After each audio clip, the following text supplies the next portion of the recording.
Fala galera, tudo bom? Aqui quem fala é o Dr. Igor, eu sou o fundador do escritório IAS Advocacia, desde 2015 defendendo candidatos reprovados em concursos públicos. Já são mais de 1.100 candidatos defendidos pelo escritório e também mais de 169 posses que vieram através dos processos. No vídeo de hoje nós vamos falar o que você precisa saber a respeito da fase do psicológico nos concursos públicos. Mas antes disso, não deixa de curtir, de compartilhar esse vídeo. Se no final, se você entender que esse vídeo foi relevante, ele é forte para você, compartilha para os seus amigos para que a gente consiga acessar e chegar a mais gente também em relação a esse conteúdo. Bom, o vídeo fala hoje a respeito do exame psicológico, tudo aquilo que você precisa entender sobre a avaliação. Via de regra, a fase do exame psicológico é a quarta etapa do concurso público.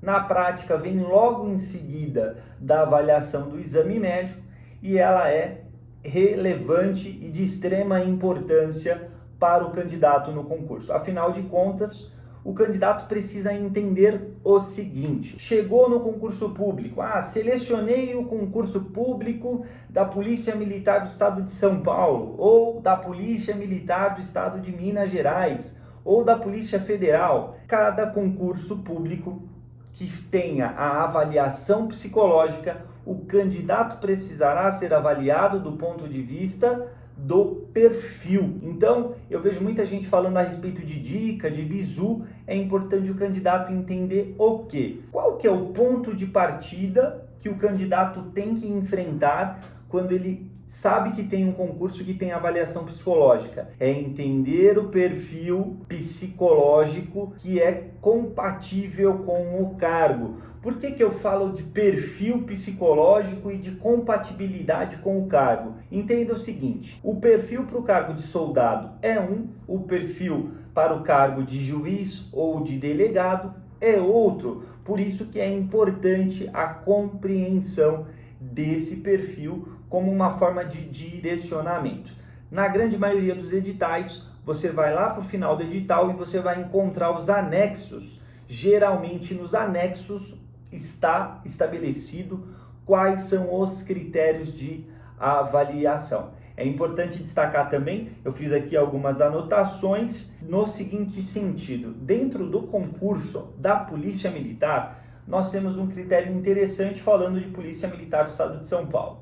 Nós temos o perfil psicológico do soldado de segunda classe e nós temos o contraperfil psicológico do soldado de segunda classe. Na somatória, o que é interessante destacar? Quando o candidato vai para a avaliação psicológica, como eu disse, ele precisa entender o que forma o cargo que ele deseja. Então, se ele está prestando um concurso para soldado, dentro do perfil de soldado está sendo exigido quais critérios, quais serão os critérios de avaliação. É importante contextualizar para você e fica atento nesse ponto, né? Espero que você também já esteja atento até aqui. É o seguinte: o contraperfil ele tem apenas 3 características. É óbvio, um psicólogo ele vai trazer uma abordagem mais detalhada sobre cada perfil, sobre cada critério. E o candidato tem como perfil 7 características. Então, no total, o candidato precisa ter em mente e entender como se comportar de uma forma a se adequar aos 7 critérios do perfil e a não se adequar aos 3 critérios do contraperfil. Igor, quanto perfil, quanto critério? Ai meu Deus, bagunçou minha cabeça. Vamos falar então item a item nesse perfil psicológico para tentar trazer para você uma visão diferente em relação à avaliação e depois, mais para o final do vídeo, você entender em que momento, diante desses critérios, você vai poder identificar se é viável ou não entrar com uma ação judicial referente à avaliação psicológica. O primeiro item que fala do perfil é a flexibilidade moderada. Então, a flexibilidade moderada é a ausência de rigidez na conduta, no limite em que não comprometa sua conduta no bom desempenho da função. É isso mesmo. O que o candidato precisa ter em mente? Se ele for muito rígido em relação a determinadas condutas, a determinados movimentos ou posicionamentos ideológicos, se ele não tiver uma flexibilidade moderada, não significa aceitar tudo, concordar com tudo, mas ele precisa ter flexibilidade, porque no dia a dia o policial militar na rua, ele vai ter que encarar diversas situações e cenários diferentes, de modo que ele tenha moderação na sua flexibilidade. Ele atendendo um bandido, ele vai ter que ter a flexibilidade dele ali numa determinada postura. Ele atendendo uma criança ou um idoso, ele vai ter que ter outro comportamento. Então, o candidato que vai para a avaliação, o candidato que chega na avaliação e ele é ele é inflexível do ponto de vista avaliativo, o que vai acontecer? Ele já perde, nesse primeiro cenário, um dos requisitos necessários do perfil psicológico. É o exemplo também, geralmente a polícia pergunta qual é a sua posição em relação a matar alguém, ele está buscando tirar dessa objeção, desse questionamento, o quê? Saber se você, candidato que está no concurso, tem o requisito principal, flexibilidade, se a sua flexibilidade é moderada ou não. Segundo item, o segundo critério, que fala da disposição para o trabalho. É óbvio, né, gente? Você, como policial militar, vai ter que estar condicionado que a forma como você vai encarar a dinâmica do trabalho é diferente de um civil. Então você sabe que você pode estar numa ocorrência e você deu lá às 18 horas, você não vai poder abrir mão lá da ocorrência e ir embora para casa porque você bateu o seu ponto, acabou seu horário. Muito pelo contrário, você vai saber que se você pegou aquela ocorrência, você vai até o final daquela ocorrência para finalizar. E muita gente, quando chega do ponto de vista de avaliação, o que acaba acontecendo? Ela acaba demonstrando em um ou outro comportamento que ela não tem essa tendência, essa disposição, né? E aí entra diversas perguntas, como por exemplo, como que você encara a jornada de trabalho do policial militar? Você deve considerar assim, a jornada do policial militar é uma jornada complexa, tem uma atuação muito forte, a tensão, ela tem um nível de tensão diário, mas eu entendo que se trata de uma atividade que tem todo um valor policial por trás, que me traz disposição, que me traz a credibilidade de querer ser um bom profissional voltado para essa área, né? É interessante, antes da gente ir para o próximo critério de avaliação, não somos psicólogos, estamos fazendo uma análise voltada para o dia a dia, do cenário atual, a análise que o candidato sozinho na sua casa, quando você estiver assistindo esse vídeo, você vai ter a capacidade de fazer essa avaliação. E é muito importante que você se avalie de forma diária, mensal, semanal, para você observar e falar assim, bom, a minha semana começou, como que eu fui? Eu tive flexibilidade? Eu tive disposição? Eu estou disposto para o trabalho? Eu estou engajado em relação ao trabalho? Né? Se você estiver reagindo desta forma, muito provavelmente você terá facilidades na sua avaliação psicológica. Terceiro, capacidade de liderança. Muitas das vezes você precisa trazer para dentro da comunidade, para dentro do contexto que você vai ser inserido como policial, a demonstração de que você é uma autoridade, de que você é uma pessoa que tem condição de transmitir para quem chegar, ou seja, para a população e para os cenários que você chegar, seja num jogo de futebol, seja num confronto, seja numa manifestação, você ter a capacidade de trazer, agregar forças à comunidade que você está integrando, né? E tendo sempre esse senso crítico de que a partir do momento que você age com essa capacidade de liderança, você direciona requisitos positivos. tá certo? Nós temos depois o relacionamento interpessoal adequado, e aqui já entra uma dica forte para você. Esse é um dos principais itens que a polícia reprova, e ela não reprova porque o relacionamento interpessoal é adequado, ela reprova porque o relacionamento interpessoal ele é inadequado, né? Então a forma de comunicação, tomar cuidado, vai ser avaliado pela polícia, vai ter um psicólogo fazendo a avaliação junto com você. Você tem que demonstrar, lembrar sempre, como se fosse uma teia de aranha, você vai ligando os pontos: flexibilidade, disposição, capacidade e relacionamento. Atualmente as pessoas estão muito conectadas em celular, em vídeos, em internet. Chega no dia da sua avaliação, faz uma desintoxicação disso, presta atenção na pessoa que está te entrevistando, olha no olho, né? Busca trazer uma sinergia com as palavras que aquela pessoa está se comunicando. Então entenda, né? Para que ao final da sua avaliação você consiga falar para ela o quê? Numa mensagem implícita, né? Numa mensagem intrínseca, que você consiga demonstrar dentro do critério de avaliação, nossa, a pessoa do psicólogo se identificar com a sua. Por quê?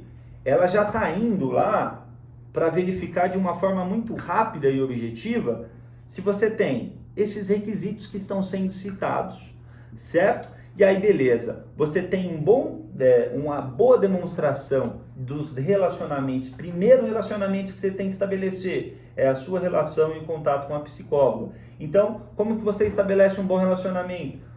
Bom dia, boa tarde, boa noite, né? Obviamente, sempre vai ser as avaliações durante o dia. Cordialidade, educação, bom trato com as palavras, equilíbrio, ouvir as informações que são questionadas e trazer um pensamento direcionado de uma forma coerente, calma. Tudo isso demonstra, né, de uma forma indireta, um bom relacionamento interpessoal. Depois, inteligência, né? É um termo um pouco aberto, aqui fala o grau de inteligência dentro da faixa mediana padronizada para análise. Aqui fica um pouco complexo, né? Porque cada pessoa tem a sua bagagem de vida e transforma e transfere esse tipo de informação de uma maneira diferente, mas não é impossível que você trate esse critério, esse cuidado da inteligência com as informações que são necessárias de uma maneira receptiva.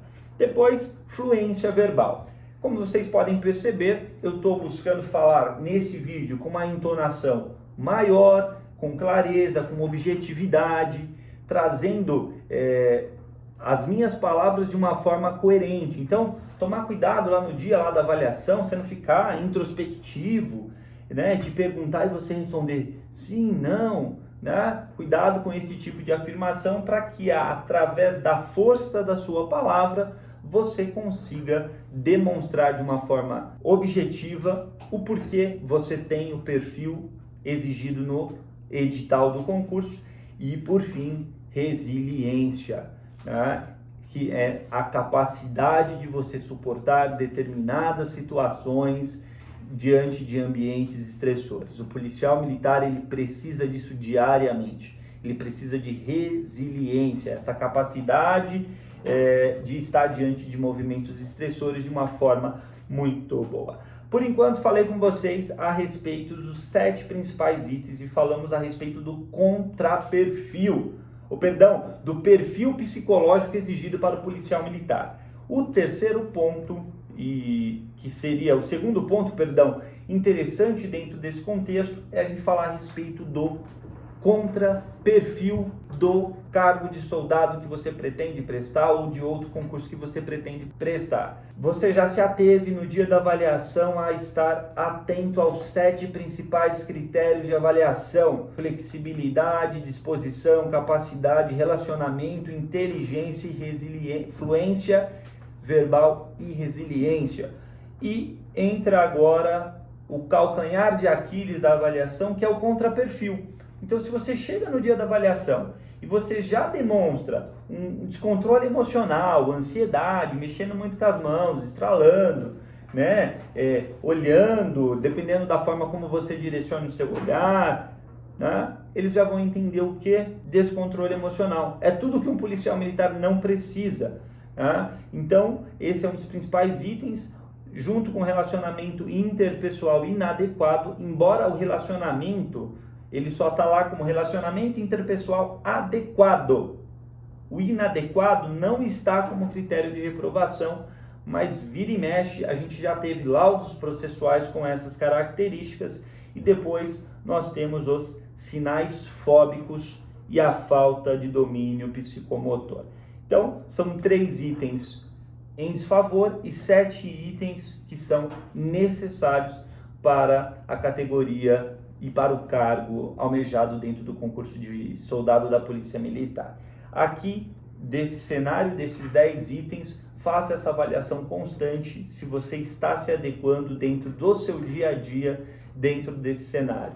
Você pode incluir avaliações dentro do seu trabalho, como você está se comportando. Você pode pedir para um amigo ou para uma amiga te avaliar. O que você acha dentro desse critério?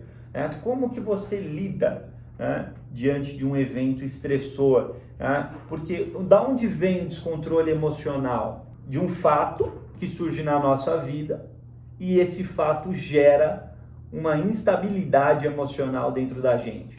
Então, como que você lida com esses movimentos, com essas situações? Isso é um fato complexo e quando o candidato ele chega dentro desse cenário, que ele entende que a avaliação psicológica tem as suas complexidades, que tem critérios de perfil e contraperfil, e o candidato chega, faz a avaliação adequando a esses itens e ele é surpreendido por um contexto de reprovação, deve ser realizado novamente uma nova análise dos critérios de avaliação para entender. Bom, dentro da minha avaliação, eu tive esses itens avaliados, eu violei algum desses itens?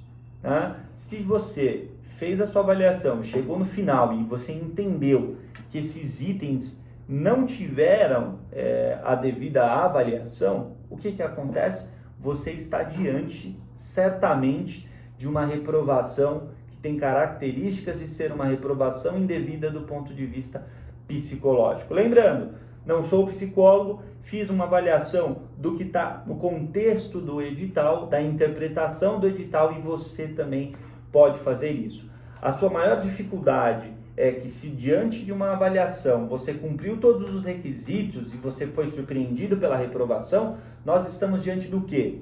De uma indevida reprova. E diante de uma indevida reprova, procure um advogado especialista na área de concursos públicos para que ele possa fazer uma avaliação em relação às documentações, você com os laudos, com os documentos que são necessários e que serão produzidos no decorrer do processo, para que nós tenhamos condição de lutar perante o judiciário diante das reprovações que são inerentes diante da situação de fato que é a reprovação. E do contrário, se você teve a felicidade de seguir todos esses critérios de avaliação e de ponderamento, seja de perfil ou contra perfil, eu tenho certeza que você será surpreendido com uma aprovação no exame psicológico e nos veremos nos próximos conteúdos. Lembra, não deixa de curtir, não deixa de compartilhar esse vídeo se achou que ele foi relevante, uma visão diferente, a visão do advogado em relação a esses critérios psicológicos, e nos acompanhe nos demais vídeos e em caso de reprovação nós estamos sempre à disposição. Um forte abraço, até mais e conta com a gente.